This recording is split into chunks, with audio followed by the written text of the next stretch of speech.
Invitation to bid is bidding. It's price. It's sole price. There's nothing else that's a factor except that you qualified to bid.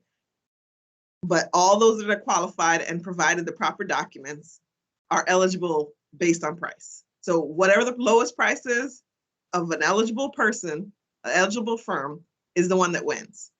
RFP, request for proposal, is something that adds a little bit more variance. There's a committee that typically reviews the responses, evaluates the qualifications of the proposers, and yes, price is still a factor in that case, but it's a nuanced engagement. There's more factors of objectivity, some subjectivity, because there's the relationship that's involved.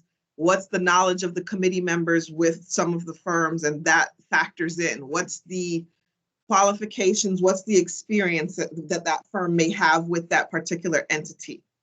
That's where requests for proposals come in. Now, there's one other element that wasn't mentioned here as yet, and I want to know, does anyone know what that is? We use it a lot in our construction sourcing here at Broward School, so if you're familiar with us, you may know. And I'll give you a hint, it's used in our construction management at risk sourcing process. Does anyone know what the sourcing tool we use, the sourcing method we use for construction management at risk, or design professionals like engineers, architects? I'm just giving it a second to see if anyone puts it in the chat. Thanks, Joshua. No, not Demand Star, but that we are going to talk about that. So that's a good start. What it is requests for qualifications. By Florida state statute, we are not allowed to involve pricing in the sourcing of engineers, architects, construction manager at risk firms, and certain other consultant-based sourcing opportunities. So we use request for qualifications. And that's where, like, a request for proposal is a combination of a bid and a request for qualifications, whereas request for qualifications is solely based on your qualifications, which can include your experience, the results, surveys, all of that element that's included, the people that you hire versus your firm's longevity. All of that is included in the request for qualifications. That's also included in the request for proposals. So it's important for you to know the difference. Today, we're going to talk to you about bids. We are talking about pricing, how to be responsive to a bid, because this is an easy way to gain entree into any agency that you're interested in, because it's solely based on being responsive and responsible, and then your price. And if you're good at what you do, your price could come in really nicely, and you'll have projects and hence build experience with an agency, especially Broward schools. Now, you should see on my screen a bid document. Does everyone see that? It should say Boulevard Heights. Yes. Perfect, thank you. So this is a sample bid that went out recently, and I chose to use a recent bid so that it incorporates many of the changes that we've done to our bid documents throughout the years. And there is another one we're going to discuss towards the end of this series, but you need to be familiarized with these documents. I had a few people in our chat mention Demand Star. And I'm so grateful that you did that, because it's critical that you understand how to find our opportunities so that you can receive the items like this that you see on the screen. Now, if you're not familiar with Demand Star, I would definitely advise you to get familiar with it. If you have not signed up for it, it's very easy. You'll just go to demandstar.com and go to sign up. And they have, you can see here, a basic plan. It's free for one agency.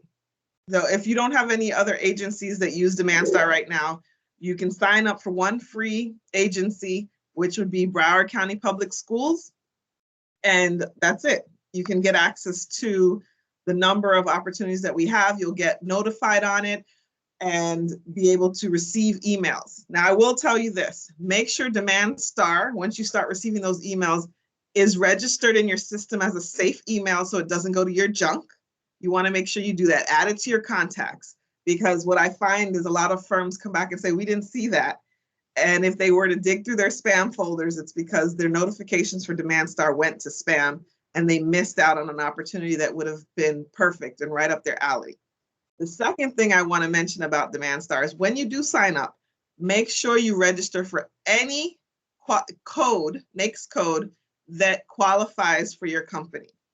You can also register for any NAICS code that you'd want to be aware of.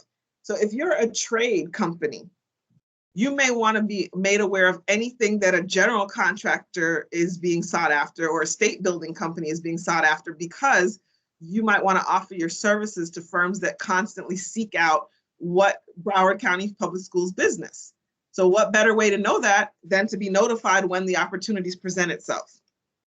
Another thing is, you want to know about upcoming projects? Well, we design the project first. So being notified when we put out a bid for architecture or engineering services is another way to understand what's coming down the pipeline well in advance. Obviously, that's a couple years down the line, but if you're into long-term planning, this is a way to get that on your radar, put it in your calendar for a year or two down the line, depending on whatever's in the books, and that will allow you to kind of niggle you, give you a tickler of when to follow up with Broward Schools or to follow up with Demand Star and see if anything's been posted at that time for that project.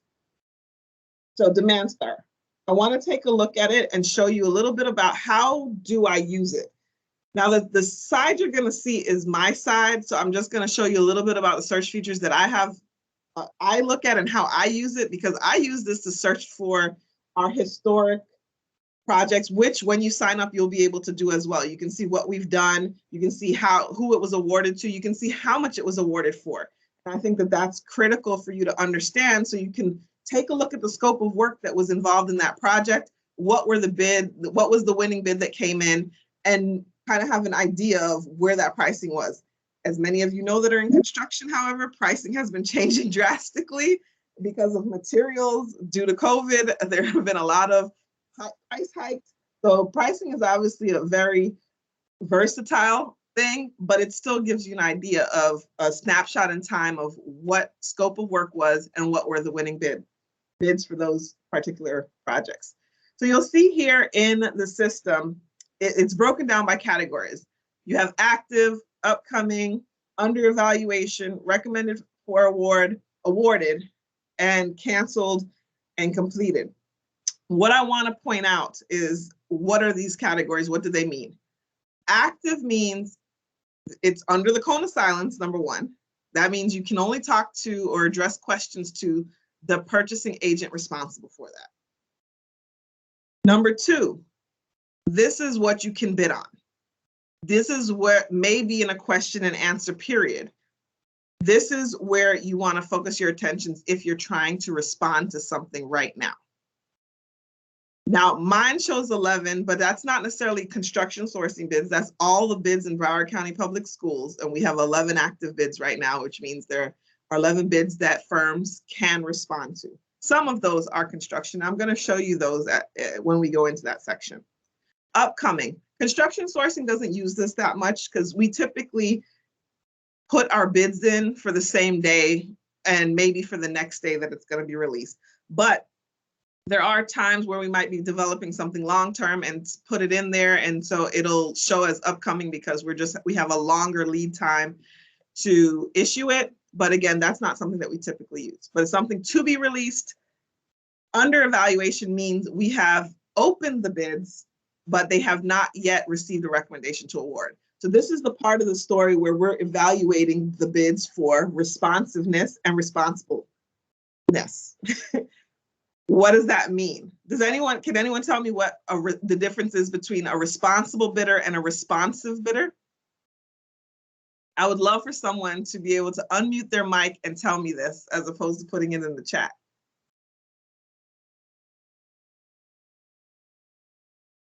Responsiveness. Come on, I'm pretty sure there are some of you on here that have responded to bids already at some agency or another, hopefully Broward Schools.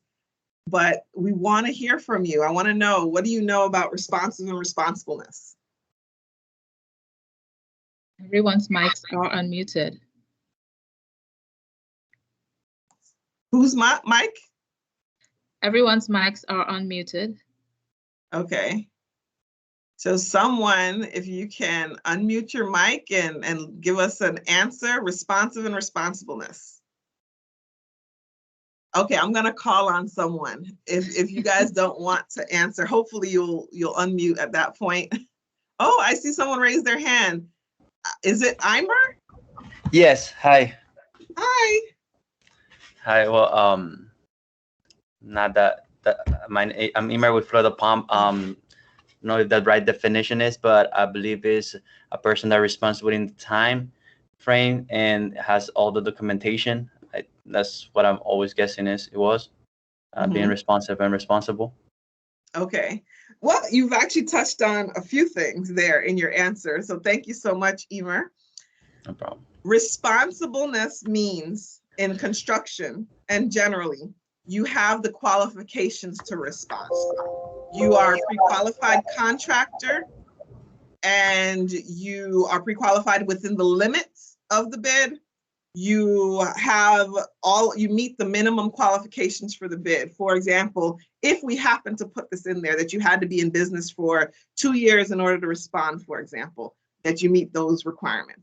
So whatever the qualifications are for the bid to be able to be eligible to bid, that means you're responsible if you meet those.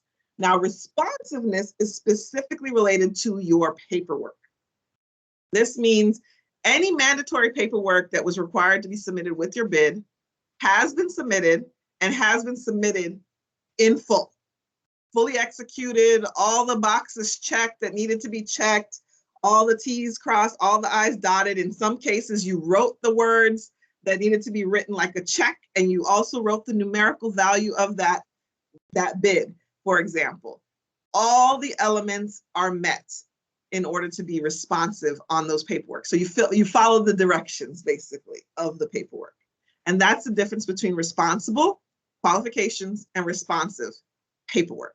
And that's how I want you to think about it, because you need to be both in order to participate successfully in a bid.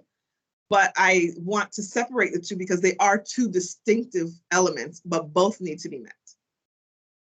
Thank you again, Emer, for that. Now, moving on, that's what happens under the evaluation stage of the bidding. Recommendation for award. This is once we've evaluated that, we've identified the lowest responsive and responsible bidder, and there are quite a few people involved in this process, including EDDC. We have in our construction sourcing, there are always APIs included in there in one fashion or another. Those are something that are obtained prior to the release of the bid. An API, Affirmative Procurement Initiative. You'll hear more about that in our next session, but it's what basically tells you how are you going to be responsive as it relates to our goals in the minority and women business development phase area. Then we post our recommendation for award, and this is the document that's going to be recommended to the superintendent or through the superintendent to the board. That will be posted there and it will move into the recommendation of award phase. Once the board acts upon that recommendation, that is what's posted as awarded. I'm pretty sure the others completed and canceled are kind of self-explanatory. We canceled an item because we wanted to maybe reissue it or change the specifications and come back out, or maybe funding disappeared for something.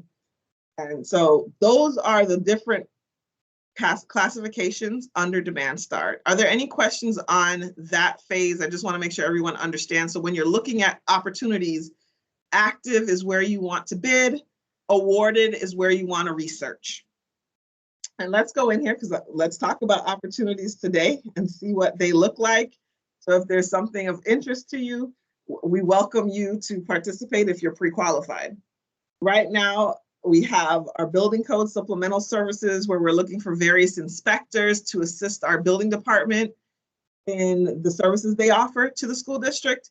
Westglades Middle School smart program renovations. And just so you to note, a lot of our projects are for general contractors and state builders. So developing relationships with firms that respond to our solicitations is key if you are a trade contractor. We do have certain trade construction requirements and bids out there, but most of those have already gone through the process for the next couple of years. So you'll just have to keep looking out for them. I'll show you one just so you can see it, but we have those for both major construction as well as our physical plant and operations, which is our maintenance side. But you'll see here, Westglades Middle School, that was recently released, and actually today is the pre-bid conference for that. We do have mandatory pre-bid conferences. So if you do not attend the mandatory pre-bid, you will not be able to bid. That's another responsible side. If you don't meet that, you will be deemed non-responsible. And then in addition, we have, you can see fire extinguishers if anyone's interested in that. Country Hills Elementary School, that's due next week. Again, but if you haven't participated in the pre-bid conference, you wouldn't be able to bid. But this is just an example of a couple of the projects that we have out there. We have one that's opening tomorrow, Sheridan Park Elementary School. But you can come in here and see all the information on the project. And again, I talked to you earlier about researching. This is where you can understand the documents, get familiarized with the documents, get familiarized with how an item is put out in terms of sourcing. So you can know what is it you have to look forward to. So we have our project manual and project binders, our drawings, and then the Division 0 documents. And this is what we're going to be focusing on in this BID 101 is the Division 0 documents. The Division 0 documents are the documents that will tell you how to be responsible and responsive to the bid. The other items are what you need in order to prepare your actual bid and numbers and the drawings and things like that. That's what you're going to need to prepare the number side. But the Division 0 is all the legal items that we need in order to evaluate your bid. All right, are there any questions on Demand Star? Okay.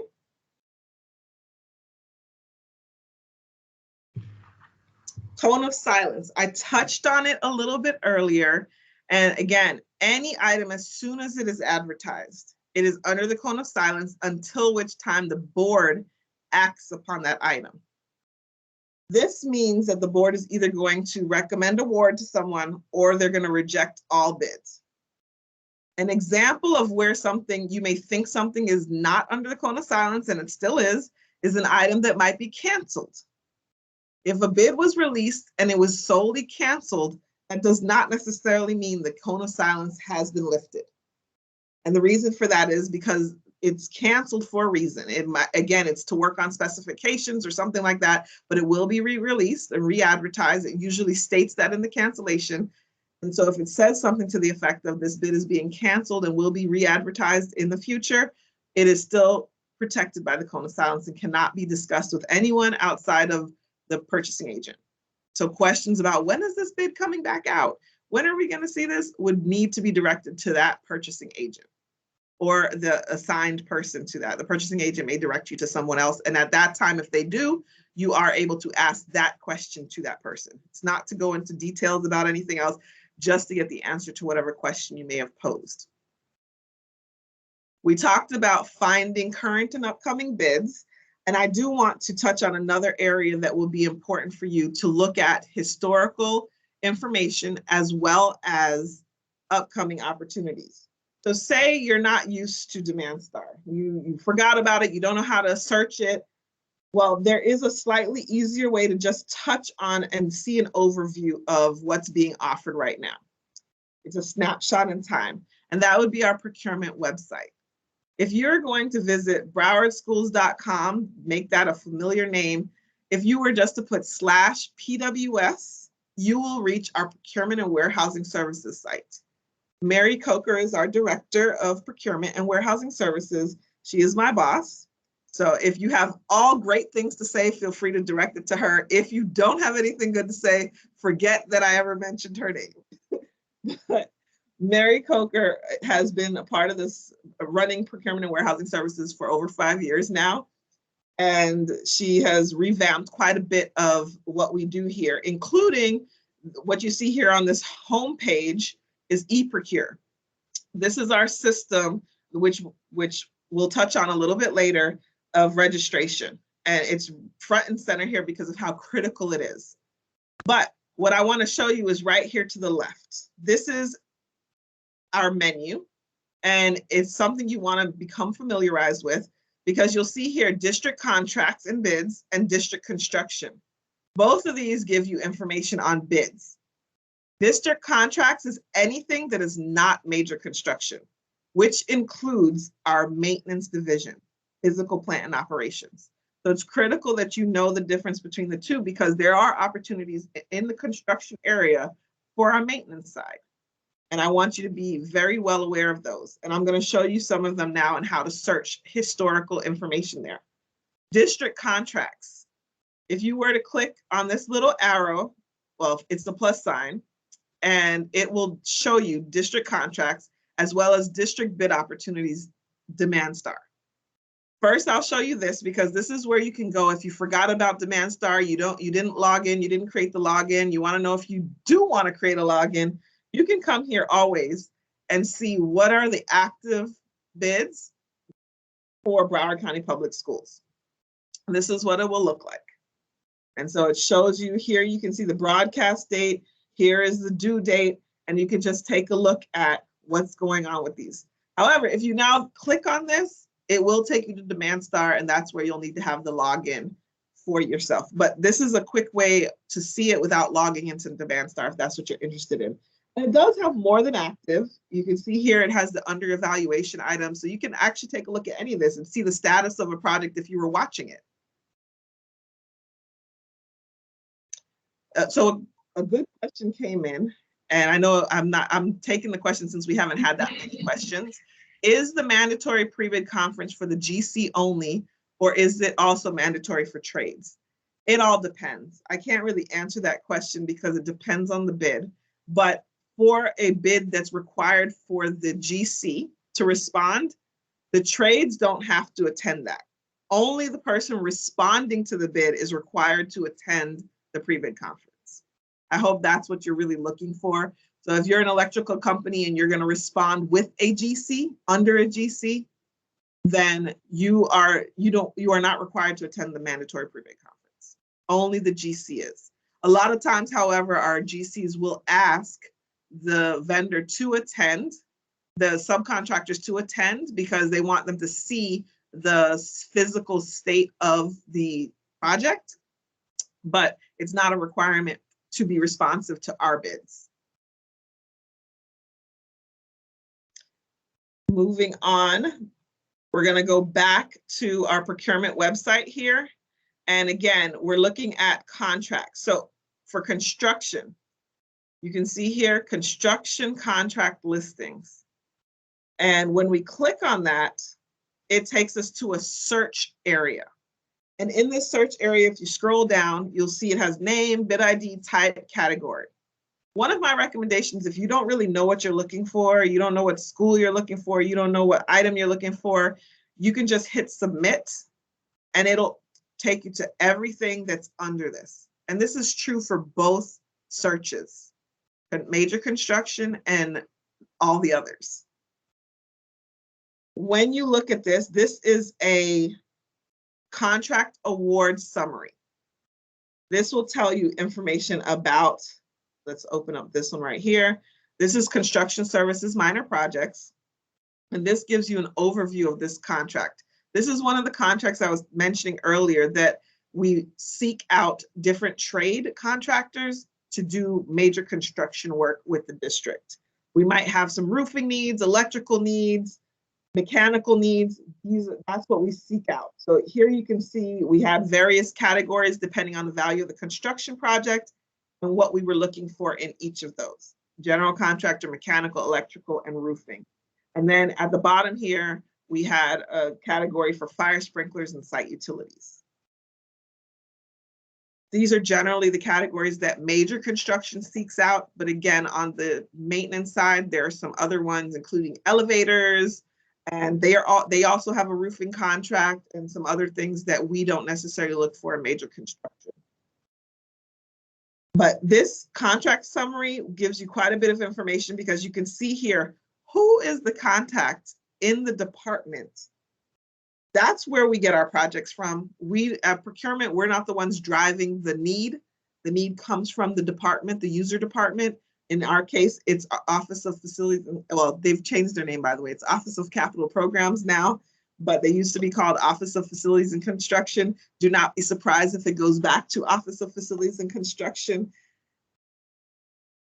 So just take a look at that, and you can see here what a general scope of work was for the bid. You can see the NWBE goals that were included in the bid, and you'll also see the awarded vendor for the bid, or vendors in some cases, just scrolling down. In this case, we've actually even included the link to the board item. That's another resource that can be utilized to assist in researching opportunities with the district. You want to understand how much a project went for and the scope of work and what the contract looks like, all of those elements. All you have to do is click on it and you'll be able to see a summary of what went to the board and how the board acted. You'll even see the recommendation tabulation, which is what was posted on DemandStar. It kind of comes full circle. You see how everything integrates. We started with releasing something on DemandStar, and it went all the way around through the evaluation process and back to the board. So this is a way that you can see both sides of the equation. And here is where you can get a different set of information from the agreements to understand what is the contract language. We want you to understand that up front, and we do advertise our agreements with every single bid. It's a draft, but it's still there, and it generally stays the same. The information that changes relates to the scope of work, the time for performance, the people involved, those elements, but it's not really changing in terms of the requirements that we ask for. So does anyone have any questions on these resources? We've talked about DemandStar, we've talked about the procurement website. I do want to quickly show you the other search just so you can take a look and see. As I said, the trick is to just hit submit. By the way, on this site, they actually listed the commodity guideline list so you can see what are the kind of commodities that we have. So you see the facilities maintenance and repair, and you'll see major construction as well on here. And you can see what's included under each of those and understand where does your service fall. If you hit submit here, as I mentioned, as the trick is, it brings up everything. And you see initially it's talking about air conditioning filters. It does have some mechanical work in here. Playgrounds is another thing. We have playgrounds bids under major construction, and then there's a playground maintenance bid under the non-construction, non-major construction side. So again, this is a great tool to look at what types of bids we've put out on our maintenance side, on our general side, our non-major construction side, as well as to see what the history is on our major construction side. All right, so those are some of the tools that are great to use for construction sourcing. The last one I'm going to talk to you about is another research site. I touched on the board website. Did anyone know that you can go back as far as you want to in researching Broward County Public Schools contract and award and board activity? It's quite easy. If you go to browardschools.com, I'm actually going to walk you through this. browardschools.com. If you don't know how to get anywhere, it's so simple. They make it very easy. You go to school board, and then you go to meeting agendas and watch live meetings. Not meeting minutes. You can easily get stuck going here. There is some information there, but the best detail is under meeting agendas. And you're going to want to go there. And you see here on the right, we changed systems recently. So we have two different searches. One is before November 4th, 2020, which has a lot of the history. And then the other one is the last less than a year of work, which is right here. So if you scroll down, you see upcoming events and you see search archives. This is the one for the current search. So anything after November 4th, 2020. You just scroll down, all the way down on the page, you'll see the past one. But you could have also just clicked up here, search prior to November 4th, and it'll take you right down to the bottom of that page. When you come here, you just enter what you're looking for, and you may want to put in the start date that you're looking for, because it will take you all the way back as far as the system goes. And believe it or not, in procurement, we use this tool all the time. When we're putting out a new solicitation, we may want to see the history. I might have taken over a new item. I need to understand the history. I come here to research. It's a very good tool, and it's very easy to maneuver. The hardest part is finding the right terminology to use. If you happen to know the current bid and you want to research the old bid, start by using the terms in the current bid. What's the title of the current bid? Because most likely it's the same title or very similar. You'll want to use quotes around your terms in order to make sure you're narrowing it down, because otherwise it'll pull up anything and everything that's ever been mentioned about construction, if that's all you put in. So I put in construction services minor because I want to see what comes up for construction services minor projects. And this is what it looks like. These letters at the beginning are just the item number at the board meeting, but you can see the name right after it. Construction services minor projects amendment. Oh, there was an amendment. Okay, what was that? That might be something that interests you.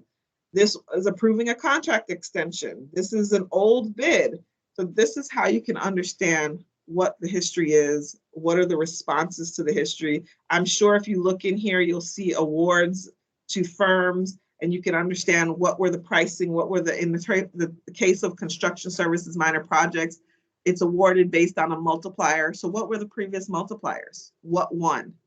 What was a good competition? But I'm just showing you a little bit further so you can see how far back it goes. Here's something from 2009 that's listed in here, right next to something from 2020. So it's critical that you try to be as specific as you want in your search, but not too specific that you wipe out any opportunity of finding what research you're looking for. All right, that's the final resource that I'm going to show you right now. And before we head into some questions about these, ITBs, RFPs, RFQs, demand star, cone of silence, current and upcoming bids. Are there any questions?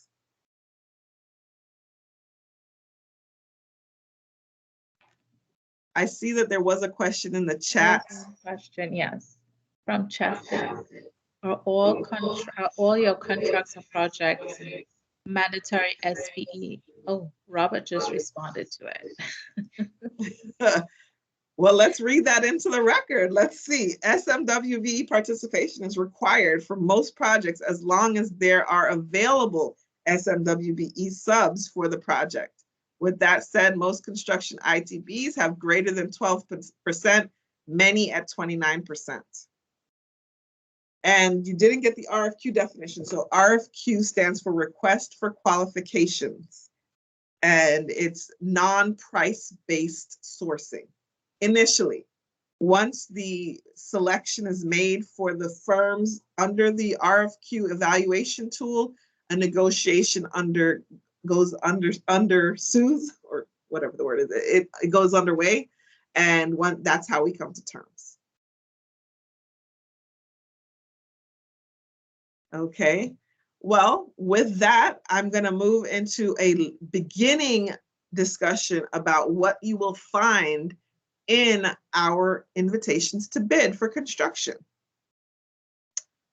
Does anyone want like a little 2-minute break before we continue? This is a good time to break before we get into the next stage. If not, I'm going to begin talking about some of the initial paperwork. So in the chat, does anyone want a 2-minute break? We have a yes. Okay, wonderful. Well, we'll take a 2-minute break. I'll see you guys back at 10:52.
Well, hello, hello, hello. We are back. It is 10:52 and it is time to begin again. We have a lot of things to cover in the next hour and 8 minutes. And I really want to ensure you guys can be successful in anything you do with Broward Schools. So that is what we are going to do. We talked about ITB.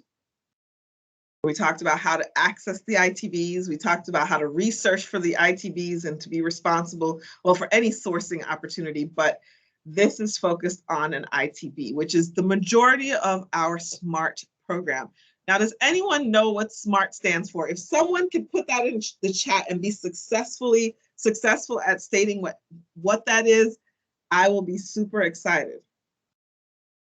What does SMART stand for? And no Googling, you have 30 seconds to get it in the chat. What is SMART at Broward Schools? Not SMART goals, but at Broward Schools, what does SMART stand for? Anyone, come on. This is the program, $800 million in capital improvement that has been around since, gosh, before me. Taxpayers voted for it. I voted for it to help improve our schools, get resources to our kids. Who knows about the SMART program? How many of you are in Broward? How many of you were there in 2014 or so? I think is when it was passed. Not sure when it was passed. Please forgive me for that. I should know the answer to that, when it was passed, but I just know that I started here in 2016 and we have definitely been pumping out work since then.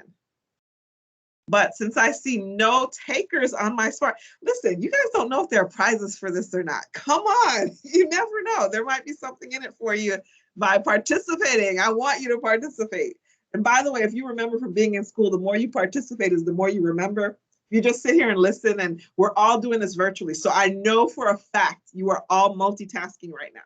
Do not try to tell me you are not multitasking, because I will not believe you. You are multitasking, whether it be calls, emails, I don't know, writing a paper for a school assignment, who knows? You might be back in school, but you are multitasking. So what I want you to know is, if you participate and engage, you're going to remember more and you will be more successful that way.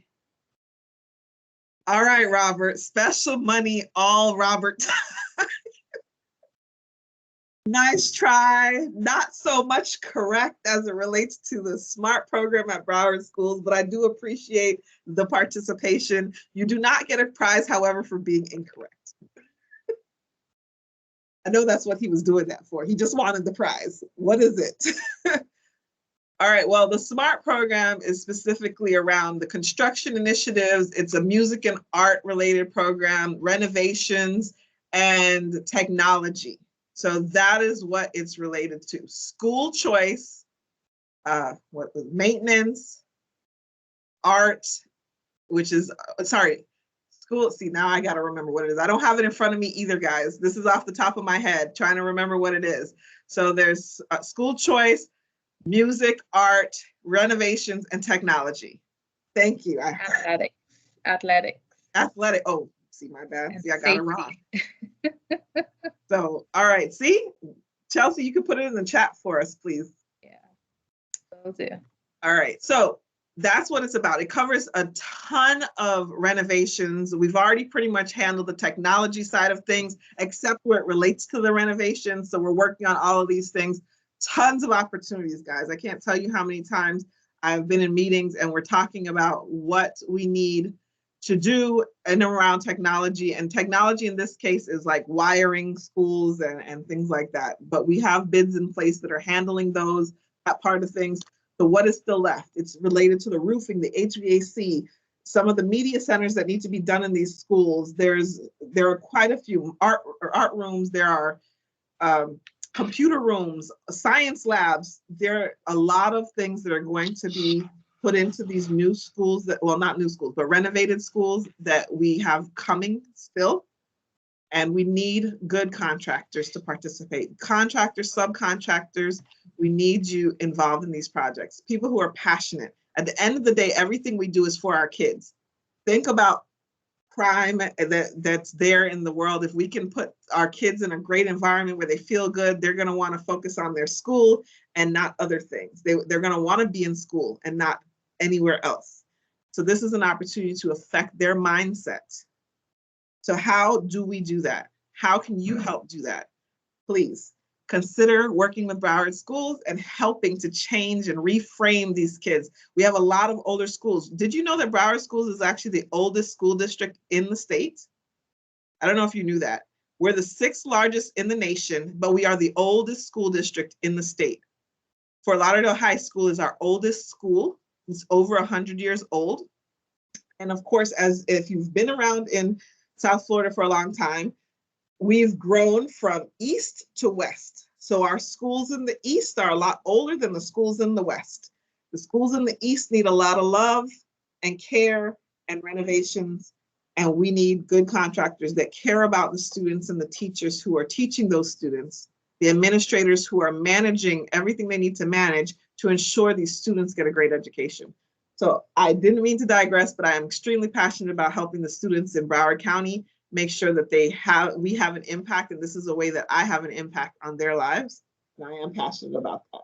By the way, side note, I am a product of Broward County Public Schools, so go Cobras, Broward County, Boyd Anderson Cobras, that's the high school I went to, so shout out to Boyd Anderson.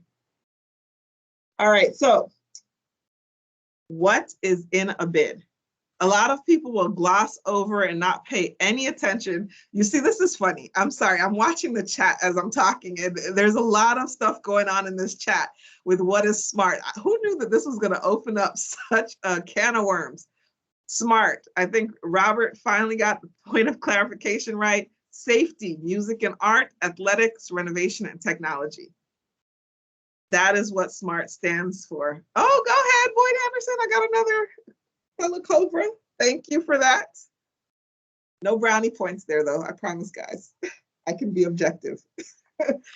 All right. So what do we have in an ITB document? Project directory. This is what's going to tell you who are the people involved, who is the architect, who's the project manager, which may change, by the way. So do keep that in mind. We are all people, and people are people. So this may change during the time, but for now, at the time of advertisement, this is who the project manager was. You can understand where the project is, what the project number is. The P number is what governs on the facility side. So that's the number they use to understand what the project is. The bid ID is what procurement uses. Those two numbers go hand in hand to identify this project at Broward County Public Schools. And you should keep that in mind, that one without the other creates confusion. We have lots of projects going on at the same school, so they may have different P numbers, they may not. They may have different bid IDs, they may not. So it's critical that those two numbers go hand in hand. Whenever you're talking about a project, referring to it, asking questions about it, you'll want to keep both in mind. So you see here, we have the professional signatures and seals. You'll see who is involved in the project. The architect, the engineers, who are they? Notice to bidders. This is where you'll see whether the Davis-Bacon Act and other related acts apply. Now, does anyone know what Davis-Bacon is? What it relates to? And it's important that you understand this because we don't typically have Davis-Bacon, but if you know what it is, it will be important to note that in a bid if it is applicable. It is not payroll, but thank you for that. Sometimes it makes me think of payroll too, though. Fair pay. Well, I wouldn't necessarily say fair pay. It's fair pay in federal legislation. It's what federal legislation has defined as fair pay, period. We don't have a Davis-Bacon Act in any of school district projects unless we receive federal funds. So that's the critical thing. But yes, you're correct. It is related to minimum pay in different roles in construction. Very good, very good. I guess that's where the payroll came from. I get the link now. I was just thinking wages, but yes. All right, pre-qualification contractors notice. It's important that you take a look at this notice because it tells you what we're looking for. So what do you need to be pre-qualified as or with? If there are specifics, like in our construction services minor projects, it'll be critical that you review this, because it says for electrical contractors, what do you need to be to apply? Can a general contractor respond to an electrical contractor request?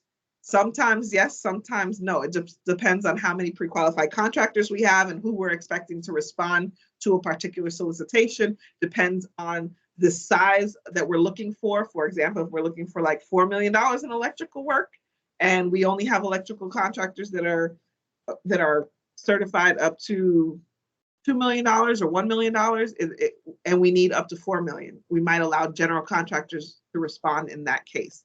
But most of the times, if we're looking for a specific type of subcontractor category, we're going to require that that person be licensed in that area. Background screening. Does anyone not know about background screening requirements at Broward County Public Schools? They are stringent. They are critical. And all your employees that work on our site must be badged. There are two types of badges. There's the state badge, and then there's a Broward County Public Schools badge. But you must be badged in order to have access to our sites. It's primarily around working with children especially, and we need to ensure that all our children, teachers, students, and administrators are safe when they're on site, side by side, working with contractors.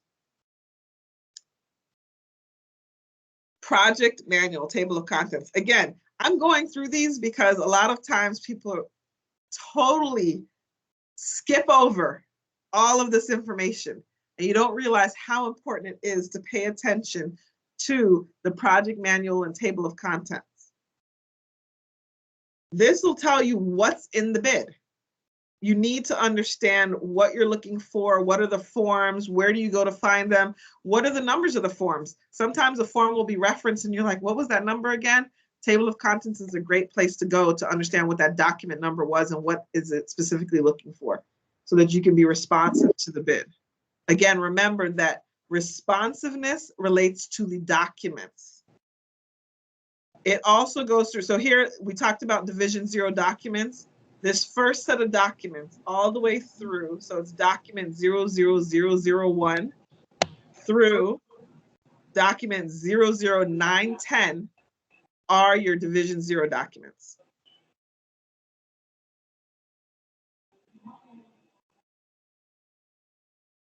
Then it goes into the divisions, the separate divisions. Division 1, which are the general requirements, critical to understand the summary of work, any alternates being requested, which, by the way, we're going to pay attention to any addenda that come out, because if there weren't alternates up front, there may be alternates by the end of that bid, and you'll need to respond to that.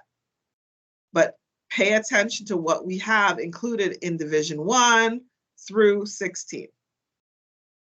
So you have all of this going down through, well, through 17, but 17 is not used, but 16, we do use all the way through 16, and that they will detail the requirements for the bid.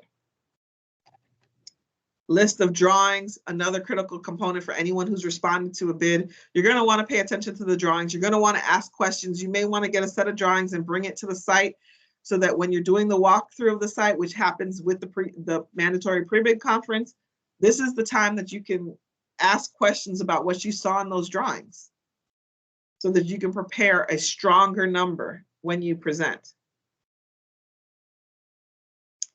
All right, so scrolling down to list of schedules, you're going to want to understand these schedules as well. In this particular bid, windows, doors, and louvers, and HVAC and electrical were the main players there. Now, coming into document 101. This is a document that you're going to want to focus on throughout. And we will discuss this after I have our supplier diversity team come and speak to you. But I just wanted to kind of steer you that this is going to be one of our critical documents. And there are a few that you're going to have to pay attention to when you're responding to a bid. Now, in review, we've talked about the table of contents. We've talked about the drawings. We've talked about the schedules. And we all know now we're going to pay attention to each of these when we first open up the packet and we're looking at to respond and we're interested in responding to this bid. We're going to know what we need. We all know about our background screening and the requirements and why they're required. And I do mean every single employee or contractor that touches our site must be badged. I can't get around that enough. But before I hand this off to our supplier diversity representative, I'm going to retouch on our pre-qualification program. She's going to talk a little bit more about the system that we use to do this. But if you are not pre-qualified with us and you're interested in becoming pre-qualified in order to respond to any of the solicitations we have, you'll want to be very well aware of what licenses you have. You can be pre-qualified in every license you have. If you hold a mechanical, a roofing, a general contractor, state building, any of those licenses, elevator licenses, you can get pre-qualified in any of them. And it is free. There's no charge to get pre-qualified. There's no charge to get pre-qualified in any of them. And it's important to note, if you get pre-qualified, say at $200,000, you may want to increase that limit at some point. There's no restriction on increasing. You could have gotten pre-qualified this month and you finished a project that would allow you to increase your pre-qualification limits next month. You can resubmit for the increase in limits, which is a smaller application for the next month. We have no limitations. We are here to assist you and make sure that you can get pre-qualified and be able to respond to the projects you're interested in getting pre-qualified for. So I do want to make that note and stop there if there are any questions about that. Again, Winnie is going to come up next and talk about supplier diversity, and she's going to touch on pre-qualification. Our general requirements for pre-qualification are that you are licensed in the state of Florida. You have an entity that's registered with SunBiz. You have the requisite 3 projects that demonstrate the capability and capacity of your company in the area or areas that you want to be pre-qualified in. So for example, if you're an electrician, you're going to have to demonstrate 3 completed projects in the last couple of years, and that's what's going to be used as a basis for your pre-qualification limits. You also need to be bonded or that have a audited financial statement. Reviewed is also acceptable, reviewed financial statements. Now, let me be clear on what that means. A reviewed financial statement or an audited financial statement is one that is prepared by a certified public accountant. That is important to note. It is not a regular accountant that just prepared your financial statements.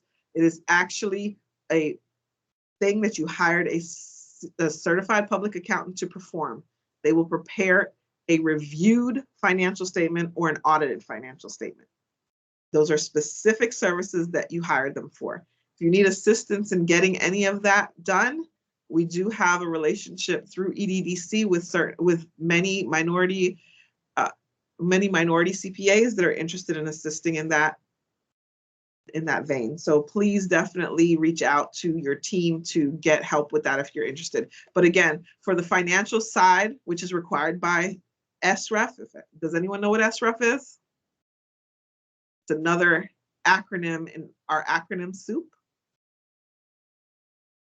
So SREF stands for the State Requirements for Educational Facilities.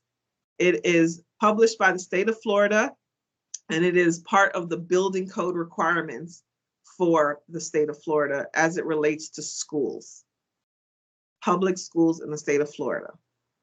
And that is what we are governed by, both in procurement as well as in the construction of our schools. And it defines what the minimum requirements are for pre-qualification of a contractor.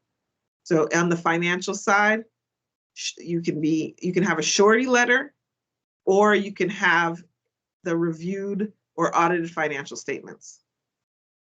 Pre-qualification is for trades if you are going to respond directly to a solicitation.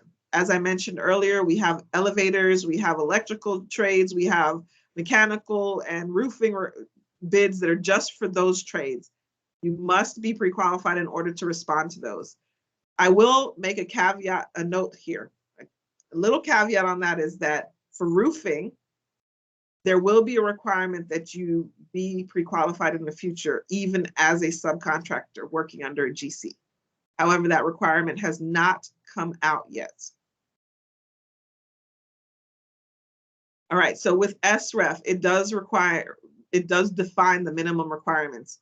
In addition to the surety letter, the licenses, the project references that we need, we also ask for credit references. We also ask for your project listing. So what projects have you completed and what are your active projects that are going on right now? We want to understand your capacity. And even in renewal, some of these requirements will be there. You're also required to be insured, and there are minimum insurance requirements. You can find those out when you're going through the pre-qualification process, but I just wanted to give you an overview of what the requirements are so you have an idea. But that is a little bit about pre-qualification. And at this time, I'm going to hand the lectern, if you will, the virtual lectern over to Winnie. Or back to Chelsea, I'm not sure which one. No, I think I am taking over. Oh, is there Thank feedback? you, I'm sorry. Shari. Winnie's gonna get started. Can you hear me well? I'm sorry. Can you hear me? Yes, we can hear you. Okay. Just trying to make sure there isn't any, I don't know, is that reverb or like a little echo? I hope not. Okay. Thank you, Shari. Very informative. All right, good morning, everyone. My name is Winnie Cummings, and I am about to share my screen. I am the MWBE specialist, and we are going to just touch on key points in certification. Actually, I won't be able to see because I just shared my screen, but if anyone can raise your hand if you are already certified with Broward County Public Schools. Chelsea, I don't know if you can see if there is anybody that's raised their hand.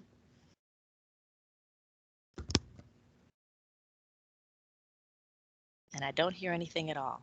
I'm a little concerned now. There were 2 people that raised their hand. Okay, Yes, thank you. and then someone responded in the chat, yes, as well. Okay, thank you. Thank Yes, you. yeah. Okay, so for everyone else that is not currently certified, this is just an overview to give you an understanding of the benefits of certifying, especially while we are learning from Shari right now in terms of the bid process and bidding ITBs, and how much of a benefit it is to be certified with Broward County Public Schools.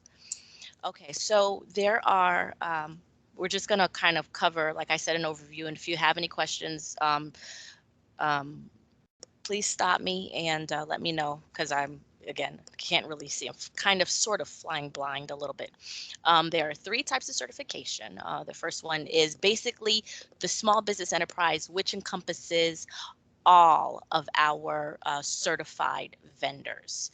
And then within our small business enterprise, there's also minority business enterprise as well as women business enterprise. Now, minority being, of ethnicity, as well as, 51% ownership of ethnicity, as well as women business enterprise being, again, 51% ownership of the business, would designate you as a women business enterprise. Okay, so just to cover, go into a little bit more of detail. First of all, being registered as a vendor with Broward County Public Schools is your very first step. Whether you decide to become certified or not, becoming a vendor with Broward County Public Schools gives you the opportunity to do business, okay? And as such, if we're going to go a little bit deeper and say, okay, you know what, I am interested in certifying, the criteria has to be a for-profit, okay? Independently owned and operated. This is a key in terms of applying for certification. You have to be in business for more than 1 year. Lately, especially during the pandemic, people have been deciding to take that step forward and say, I'm going to go ahead and start my business. And then 2 weeks later, want to apply for certification. So we want to just, touch on that and just remind you, you have to be in business more than 1 year. Now, number 5, in terms of the criteria, the significant business presence.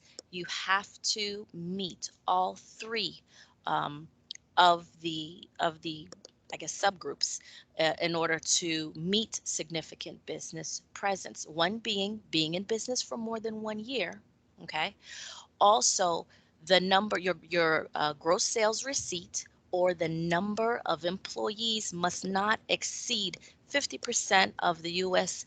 SBA size standard. For instance, let's say you are commercial institutional building construction, okay? Construction. And per the size standard, it is a gross sales receipt of $39.5 million. So your average gross sales receipt over the 2 years cannot exceed $19.75 million. A lot of people may think that they don't meet the standard and then don't apply, but it's specific. Certain business entities or business industries that you are in, maybe it is not a dollar value, maybe it is the value or the number of employees that you have. Let's say you're biomass electrical power generators. That is your industry. It is not per the gross sales receipts, it's the number of employees. And in that instance, you cannot the number of employees is 250, so you cannot exceed 125 employees. And the last and very important still is the number of employees that you have must be at least 50% of the employees that you have must be domiciled, i.e. living in, working in the Tri-County area. And you must meet all 3 of these criteria in order to meet the significant business presence. Again, when we touched on minority business and enterprise, MBE, I said it was based upon ethnicity, and our ethnicity groups are, as you can see, African American, Asian Pacific American, Hispanic American, Native American, and women, Caucasian women.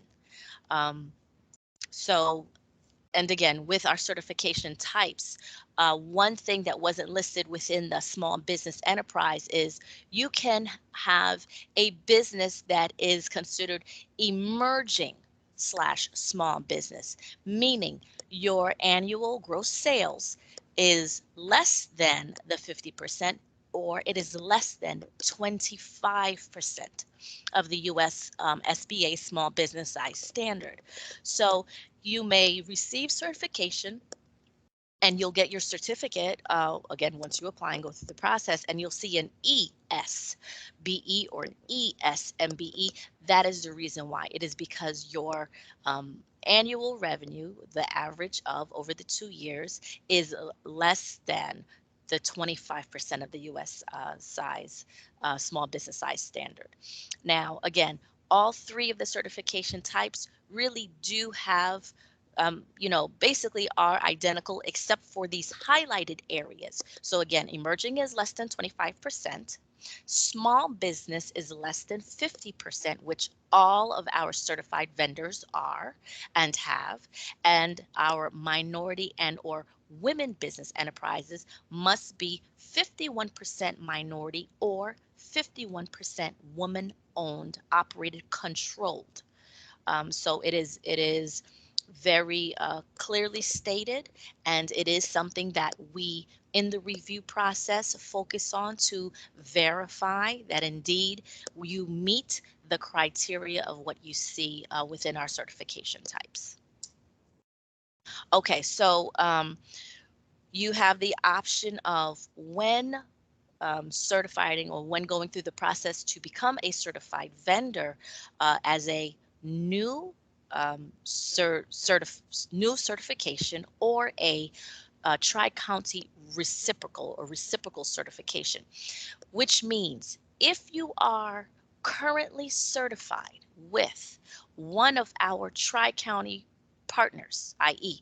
Broward County, Miami-Dade County Public Schools, Miami-Dade County, the School District of Palm Beach, and Palm Beach County, we will reciprocate. We will mirror the certification that you have received with one of our partners.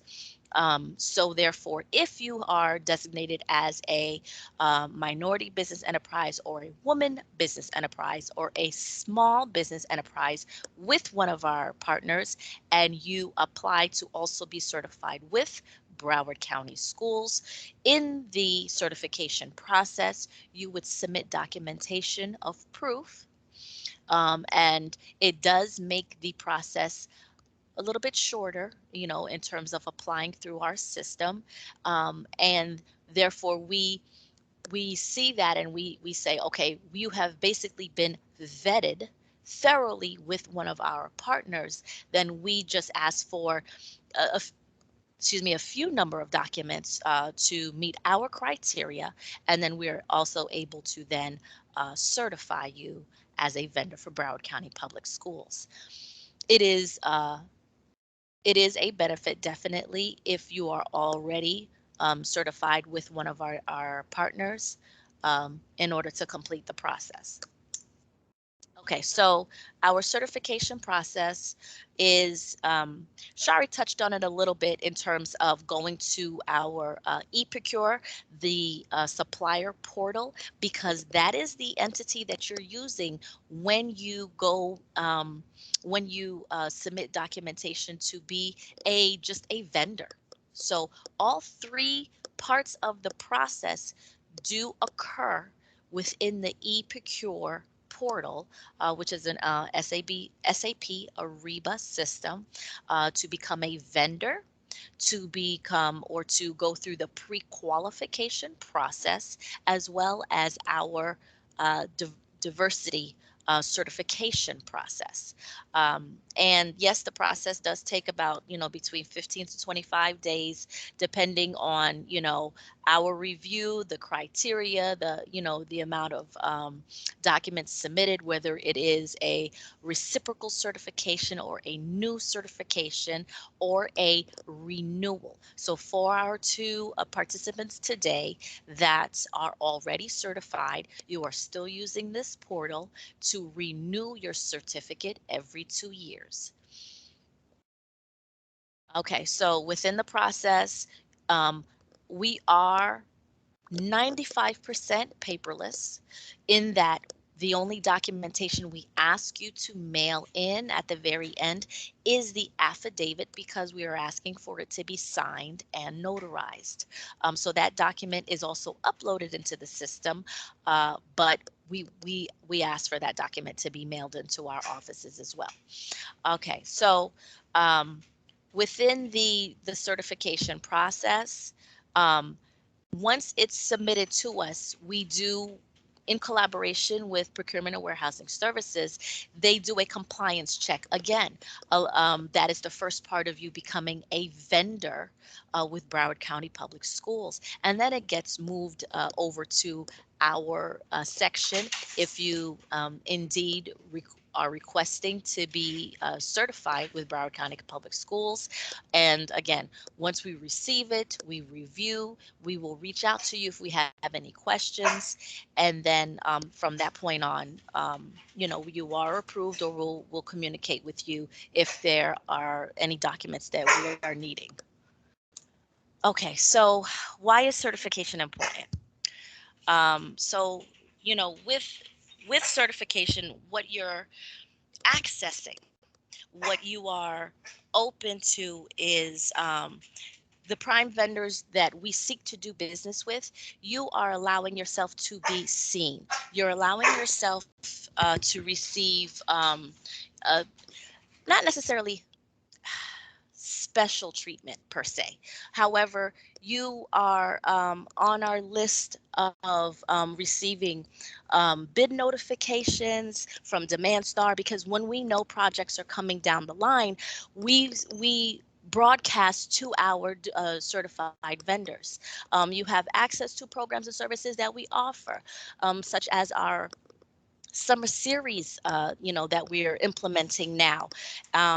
It also allows you, instead of being a net 30, meaning receiving a compensation for, your goods and services or contracts that you're awarded, to a net 7, 7-day turnaround. Like I said, the bid and solicitation notifications, and it gives you a certain level of validation, because as a certified vendor, when you bid, part of the process of review is to see who in the pool of bidders is an ESMWBE certified vendor. We are able to also, provide technical services within the process. If you have questions or concerns, you can always email the staff, and we seek to really elevate our vendors through training and business development, and just to, again, as you are certified, as you learn, you become better, you are able to, do more within Broward County Public Schools, but also within our with our partners as well. So it really is in your best interest to check it out, to see if you are willing to. I don't see that it would hurt in any way. I think it would only just enhance the experience and allow you to learn. And this is what, really what we'd like to do, is just to have our certified vendors just become better in all aspects of the bidding process, as well as a business entity. So that concludes what I am presenting. I wanted to open up the floor if there are any specific questions, or if there are questions in the chat. So I'm going to unshare so that I can see. Are there any questions?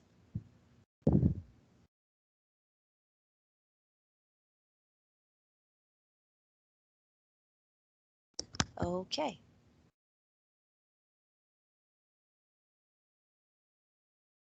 If there aren't any questions, then I'll turn it back over for Shari to continue, or I'll take it from here, Winnie. Okay, Thank you thank very you. much. We do have a question. How long does the certification process take? I'm sorry. It takes about 15 to 25 days, barring that we don't have any questions or a request for documentation or clarification. That's been the average, turnaround time. Okay, awesome. Thank you for that. So before we move on, we will take a 5-minute break at this time, and we will, so that we're at 11:30, we'll return at 11:35. So everyone could maybe, grab something to drink, stretch your legs a little bit, and Shari will jump right in once we are back. So thank you, and see you at 11:35.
Okay, we're ready to get started. Shari?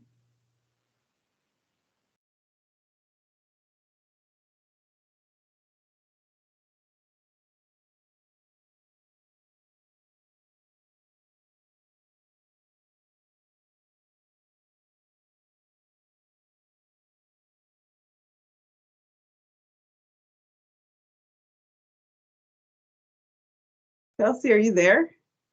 Yes, I am. Okay. I missed what you said. We're ready to begin? Yes. See, Fantastic. you were enjoying your 5 minutes, huh? I sure was. I hope everybody else was. You got to get a refresher as opposed to trying to get that last phone call in or whatever it is. Maybe you did so that you can focus on what we're about to talk about. That's what I'm hoping. I was trying to get a snack and I didn't make it. I wonder why. Too many distractions. Okay. Small review. What does anyone remember, or does anyone remember the name of the system you need to get signed up as a vendor, pre-qualified, or certified as a ESMWBE? Looking to see it in the chat, or someone raised their hand. What's the name of the system? Ah, thank you. That's good. Yes, eProcure. Fantastic. So another point to make note of is that you may hear it referred to as Ariba as well. So eProcure, Ariba, those are one and the same if you hear those names in reference to a vendor registration system here at the district. Ariba is the system that powers eProcure. Now, for the remainder of today's session, we're going to touch on the bid documents a little bit more, but the main heavy lift will be when we come back next week. I want to briefly introduce you to that document 101, and we'll go into more detail about it and discuss it next time, but I want to kind of give you a heads up so you can maybe in the next week get more familiarized with the document and reviewing it before coming next time. And then I'm going to give you a little bit of homework before we come back next time. One of the things I'm going to share with you now, where's my document?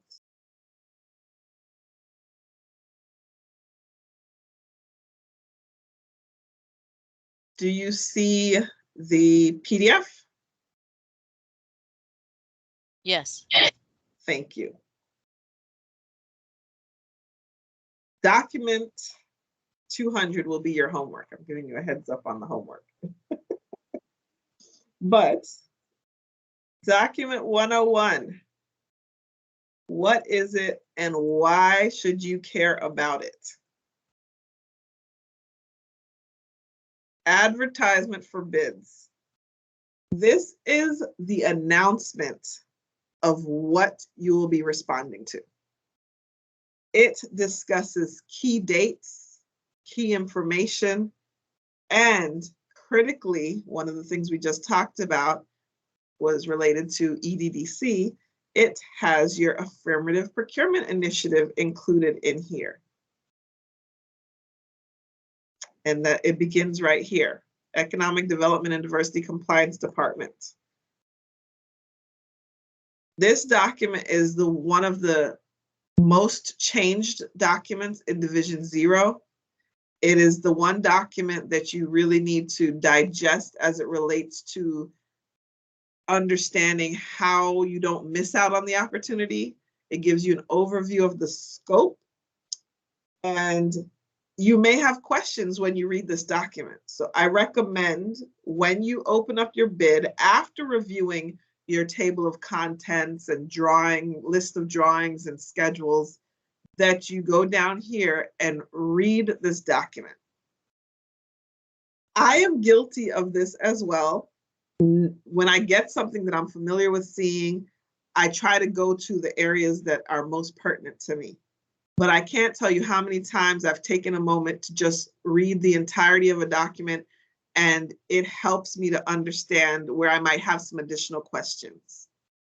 We talked about the pre-bid mandatory conference that's there. This is the document that's going to tell you whether the pre-bid conference is mandatory, what are the dates and times of that, which you do need to pay attention to any addendums that get posted, because maybe that could get changed if the school has an issue or something happens. Our goal is to have the architect or engineer who's leading the project, as well as the project manager, attend these meetings. So if something happens and they can't attend, that may adjust as well.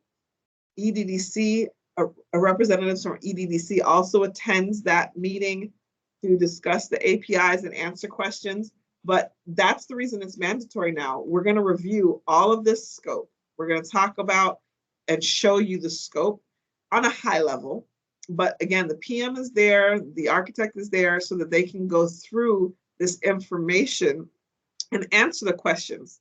So by reviewing this and understanding where the scope is, looking at the list of drawings and reviewing the drawings themselves, you'll be able to better use your time at that conference to ask those questions that may not have been answered. Now, I will tell you this, at the pre-bid conference, it's not necessarily that you're always going to get an answer, because there are some things that we may not be able to be answered. But by asking the question, it opens the designer or PM up to understand where there might be gaps or something that they may need to address, or be able to answer very quickly if it's something a little on the lighter side. Here is the mandatory pre-bidders conference, and you see it right here. It'll say mandatory or non-mandatory right there. It's as simple as that. And it'll also be listed on Demand Star, whether it's mandatory or non-mandatory. And then here's the date information and location information of where you would go to attend the pre-bid conference. Again, as I said, you're going to want to pay attention to addenda, because any of them could change this information. I have had firms show up to a pre-bid conference that was changed to 2 p.m. in the afternoon because the school was going through testing, or had to use the resources of the media center or the auditorium, and we were not able to get a large enough space to host the meeting. In each of these meetings, we still do try to maintain social distancing. We require masks. We ask for you to ensure that we're properly adhering to the CDC guidelines, because we still have a pandemic. Everybody we're still living it, and we're still adhering to those guidelines. So we want to ensure that we have a space that is conducive to that environment. It's important to note that we have not stopped holding pre-bid conferences since the pandemic started. We were still going. We still had to get bids out the door and hire contractors so that we could get these projects underway. We have definitely been sure to try to adjust to the new way of doing things. We can't pack in everybody into a meeting room now. We have to have enough space in order to host everyone and allow you to feel comfortable being there. We have added these guidelines where we have only one person representing a company there.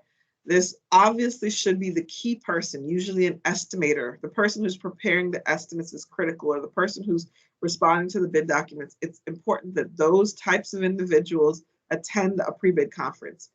I know it's mandatory, so sometimes people will send like an admin just to have someone present there, but that person isn't really going to be able to give you the insight that you need, and then you end up putting in a bid that's not worthy of the project. We want people that are going to be serious about bidding on these things and be able to do a good job. And we feel that attending the pre-bid conference and being able to see the state of the project is critical to the success of your bid. And just so you know, the request for the mandatory came from the board. So it's at that level that they understand how important attendance is at these engagements. Again, the one person per company does not apply to where you might have subcontractors that you invite. You can still invite the subcontractors. We're just, again, asking that the subcontractor just bring one person and not have like 2 or 3 people from their company attend. I will say always try to get there a little bit early, because parking is sometimes an issue, especially at an elementary school campus. There's typically less parking opportunities, because when these older campuses were planned, they were not necessarily planned with tons of cars in mind, nor were they planned with just more than teacher or administrative parking. And there are a couple of guest spots. So to get your spot or to find a space to park, you want to make sure you're there at least a few minutes in advance, like 10 minutes or so. On top of that, you have to get checked in. Sometimes the badge system goes down and it becomes a very manual system to get everyone checked in. So please be there on time, be respectful of everybody's time. We try to ensure that we have everybody present with us before we begin the mandatory pre-bid conference, but it is critical you try to at least be there a few minutes early and not arrive at 10 a.m. Do keep in mind school staff is also on hand, because they usually have to direct us to the location, and you have to be chaperoned. You can't just walk around the school by yourself. Even if you are checked in and badged and all of that stuff, they're not going to allow you to walk around without proper chaperoning. Okay, What else do I want to talk to you about today regarding this document would be that you review this information as it relates to the Economic Development and Diversity Compliance Department Supplier Diversity Outreach Program, because you need to understand what we're putting into these bids. What is being asked of the persons responding to the bids? As a subcontractor, I would think it's important if you're going to go into a bid with someone, you also understand those so that you can be responsive and help the prime be responsive to the bid as well. I would definitely suggest understanding what are the requirements. When we are asking for subcontractors, they cannot be something that is, sorry, I'm just going down to the API because I want to mention that. It can't be someone who's just taking out the garbage or something like that. Not to say that that's not an important part, because it depends on what we're talking about. We're not talking about demoing and providing dumpsters, but just an individual that's there to take out garbage. That's not really prevalent to the project itself. We're looking for people who can give substance to a project as they would with any other subcontract. A standard subcontractor in a project. We're looking for the major stuff. And so it's critical for you to understand those elements. But here is the definition of an API, and I wanted to share that with you because we've talked about it a number of times. It's defined here. We define it in every single solicitation. If you ever have doubts or need to understand something, the solicitation usually has the information in there. But an API refers to the various SDOP tools and solicitation incentives that are used to encourage greater prime and subcontract participation by SMWBE firms, including bonding assistance, evaluation preferences, subcontracting goals, and joint venture initiatives. So for full descriptions, it's referring you to the SDBC policy 3330. But this is what we receive on the procurement side from EDDC after they've done a thorough review of the scope of work, and it's placed in here along with all of this information. And once you read through and understand all of this, you will then see that we have an API at some place in here. I can't even find it myself. I'm sorry. Hold on one second. Where is it? There it is in red. I skipped right over it. So in this case, it was a 29% participation goal for eligible SBBC certified who are subcontracted for support self-performing at least 12% of the total contract value.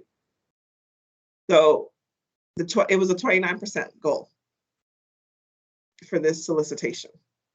There are some times where you'll see additional goals, and next time you will hear more from EDDC about that next week. But I wanted to point out that this is critical for you to understand for someone who is responding to this, because this will be something you will be deemed non-responsive if you are not compliant to these goals. EDDC next week will explain a little bit more how they come up about this and talk about the forms to be considered responsive to that. But I wanted you to review this document as part of your homework. So document 101, bring questions if you have any, and document 200 for next time. All of our changes and to these documents will be issued by an addendum, which is document 910. Here it is right here. Document 910 is the clarifications, and this first page of the document must be returned with your bid. We want to ensure that you understand all of the elements that went into the bid, and the addenda are important. Sometimes it even changes the scope of work and the requirements. So you're going to want to review all addendum in detail. I have had a number of experiences where we've had firms who have acknowledged all the addenda and they're still non-responsive because we updated a form in the addenda and they used the wrong form, and that new form had the required information.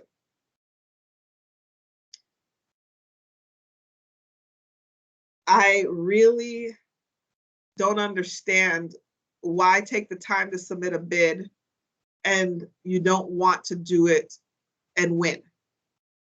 And that's why I'm stressing this, because we want all of you to be responsive and responsible if you're going to take the time away from your business to put in a bid, to analyze this information, put it together, and then mess up on the submission. Someone may say, well, it's just a form. Why is it important? We have to have certain standards in order to be objective in our review of a bid. These forms allow for us to have those objective standards in place.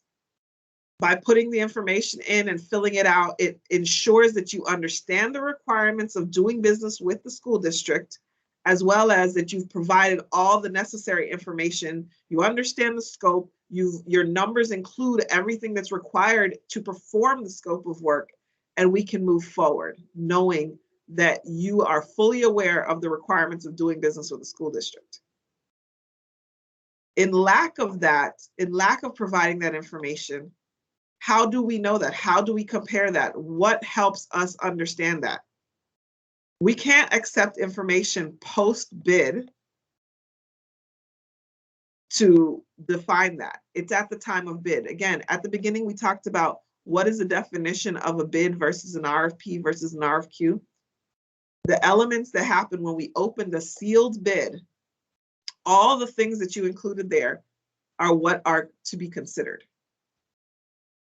Now, that doesn't mean we don't have the rights to waive something. And there are certain elements that can be waived in order to move forward, things that can be cured after award. Should the board choose to waive those elements, we may recommend waiving for the purpose of competition or for the purpose of the district to assist in the district moving forward. But there are certain key elements that cannot be waived. I urge you to understand what those are and to be cognizant of the documents and signing the things that you need to sign, checking the boxes and responding. Understand what goes into the bid. And it's critical to your business too. You don't want to be on the hook for something you didn't know you were on the hook for because you didn't review a certain document. So those are why I am so adamant and gladly participating in this seminar today, because I want you to be successful in the bids. We, Procurement and Warehousing Services, do not love rejecting anybody's bid for any reason. I personally thank you for listening to us, and I look forward to next week and going into more details about the forums and how to be successful. At this time, I'm going to turn the virtual lectern over to Chelsea.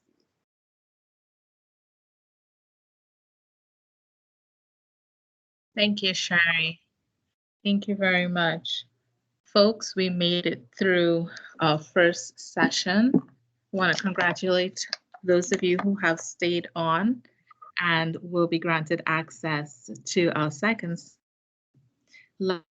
Really good information and lots more to come. I simply want to reiterate that it's imperative that you please take the time to review the homework that was given. It's documents 100 and 200 in preparation for next week's class. Again, please try to be on time. We appreciate all of you who did make it on time today. And we will start next week off by just taking a few of your questions from today. It is definitely a continuation of today's event. So with that being said, I want to thank Shari, Winnie, and the rest of our team. And I want to wish all of you a really good end of your day. So thank you very much and see you all next week. We will, there is a question. This session is recorded and there will be video. It will be provided on our on-demand webinar. I will provide that link as well to the class next week. Thank you all so much and enjoy the rest of your day.